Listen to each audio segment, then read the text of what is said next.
طبعا. آه زي ما قلنا ممكن تفتقد بزيرة في ماتش مهم شبه ده، وهو ماتش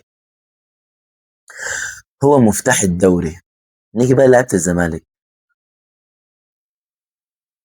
أنا عايز لعيبة الزمالك، أو يعني لازم لعيبة الزمالك في الماتش ده تكون نازلة الماتش ده بالذات بالتحديد إنه ماتش حياة أو موت. الماتش ده هو أهم ماتش في الموسم. آه ممكن حد يقول مش كتير يعني، طب والأهلي راح فين؟ ازاي ايه ماتش ام بيبقى اهم ماتش في الموسم، وانت عندك ماتش الاهلي لسه، ولسه عندك سيراميكا، ولسه عندك هقول لك ليه. ماتش انبي هو اهم ماتش في الموسم لسبب في توقيته. يعني التوقيت اللي جاي فيه ماتش انبي توقيت صعب جدا. لا يخليك تحسم الدوري، يا يرجع المنافسة على الدوري تاني.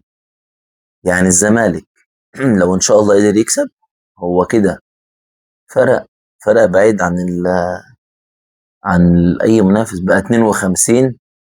والاهلي لسه هيلعب مع بيراميدز بقى. طب الزمالك لو كسب بقى 52. طب الاهلي لو كسب بيراميدز، حتى لو كسب بيراميدز هيبقى 47. هيبقى انت الزمالك داخل ماتش القمة فرق بينه وبين الاهلي 5 بونت.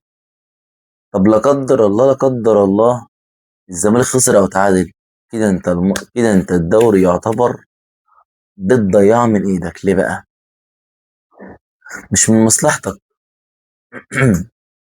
انك تخش ماتش الاهلي والاهلي معنوياته تبقى مرتفعه وانت معنوياتك منخفضه. طب ايه هيكسبك؟ يعني ايه؟ يعني انت لو دخلت الماتش الاهلي وانت فارق، لو خسرت هيبقى فرق نقطتين، لو تعادلت يبقى فرق 3. يعني الاهلي يبقى داخل الماتش